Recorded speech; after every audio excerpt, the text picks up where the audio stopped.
n'y aura pas un véritable déconfinement. Et le couvre-feu, il va être effectif entre 21h du soir et 7h du matin, sauf le 24 et le 31. Alors les officialistes, les nigauds, les imbéciles, les soi-disant intelligents, tous ces abrutis, toi l'abruti, tu penses quoi? Le virus, la crise sanitaire, le 24 et le 31, c'est quoi? C'est tranquille, tranquille ou bilou? Le 24 et le 31, on arrête le couvre-feu, on arrête les mesures. C'est du délire. Soit c'est sévère, soit c'est rien du tout.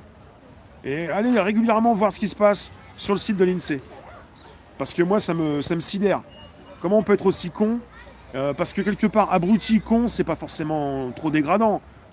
Vous allez l'encaisser, c'est pas grave. On vous l'a déjà dit. Ça va, Croc? Le 15 décembre correspond au vote des grands électeurs et le 20 janvier à la nomination officielle du futur président. Oui, Victor. Le 15 décembre pour le déconfinement en France, ça correspond au vote des grands électeurs. Et le 20 janvier, avec la susceptible... Enfin, la ouverture des restaurants, ça correspond voilà, à la nomination du futur président. Les dates coïncident. Ouais. C'est pour ça qu'il ne faut pas parler des États-Unis, mais on est avec des dates un peu spéciales qui correspondent à ce qui se passe aux États-Unis. Ouais. C'est ça en même temps. Ouais. Alors, voilà. Il y en a qui sentent le vent tourner, je vous le dis. Hein. Il y en a qui en ce moment sont complètement dans le brouillard, dans le pays des bisounours, mais il y en a qui sentent le vent tourner. Hein. Il y a des journalistes aux États-Unis qui quittent le New York Times.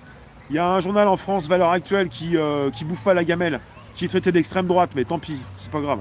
Mais parce que quand vous sortez autre chose, vous êtes traité d'extrême droite, qui mange pas la gamelle, qui reçoit pas de fonds, et qui précise qu'il y a une étude aux États-Unis qui explique que les médias ont été partie prenante, et sans la proposition des médias, sans ce qu'ils ont fait en cachant les casseroles de Biden et en tapant et en bloquant les messages de Trump, Trump serait déjà président à l'heure actuelle. Et il précise également dans cette étude, et c'est Valeurs Actuelles en France qui l'annonce, c'est une première, que Trump pourrait toujours être président. Donc ceci change beaucoup la donne. Après, on ne sait pas où on va. Olivier, ça dépend de toi, ça dépend de ce que vous faites, vous dans la room. Précisément, je sais où je vais. C'est pas un État, c'est pas un politique qui va me dire ce que je dois faire. Je vais continuer ce que je fais et il n'y a rien qui va m'arrêter. Après, le monde ne va pas s'arrêter de tourner.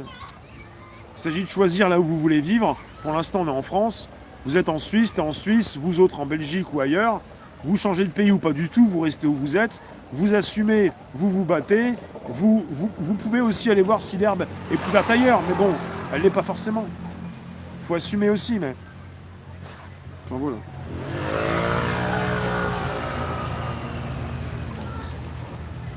Voici le site de l'INSEE pour les bisounours. Il n'y a pas eu plus de morts cette année que l'année dernière ou l'année d'avant. Non mais, on ne peut pas forcément aller trop sur cette piste-là, j'en parle plus sur des lives, mais on est sur YouTube, et récemment on a eu un compte YouTube pro-Trump, 1,5 million d'abonnés qui a sauté. Comme ça. Il censure à tout va. Parce qu'on ne peut pas forcément parler trop du président. Vaut mieux parler de Sleepy Joe, c'est mieux. Peut-être pas lui parler... Peut-être pas dire Sleepy, mais il y a la bien-pensance. Il y a le prêt-à-penser, il y a les conditions générales d'utilisation. Je sais pas en fait s'il y aura des émeutes. Si Trump est réélu, moi je pense qu'il va y avoir des émeutes si Biden est élu. Hein. Je pense plutôt aux États-Unis. Alors je peux me tromper, hein. Peut-être que je suis pas le mieux concerné, enfin le plus concerné, mais les émeutes, il n'y en aura pas forcément. Il n'y en aura peut-être pas plus. Est-ce qu'il n'y aura pas plus d'émeutes si c'est Biden qui est élu? Il y a une étude qui précise qu'il y a aussi aux États-Unis 70%, non 80% des électeurs de Trump qui ont compris qu'il y avait une fraude massive. Si Biden est élu, je pense que ça représente plus de 60 millions d'Américains. Ça risque d'être chaud, hein, quoi qu'il arrive. Merci d'être présent sur YouTube. N'hésitez pas, vous pouvez inviter vos contacts, vous abonner, récupérer le lien présent sous la vidéo pour l'envoyer dans vos réseaux sociaux ou page profil. Mettre un pouce si vous le souhaitez. Si ça vous fait du bien, si ça vous déclenche votre réflexion, vous pouvez me poser vos commentaires. La room est à tous. Vous pouvez faire partie des membres. Ça commence par 1,99 €.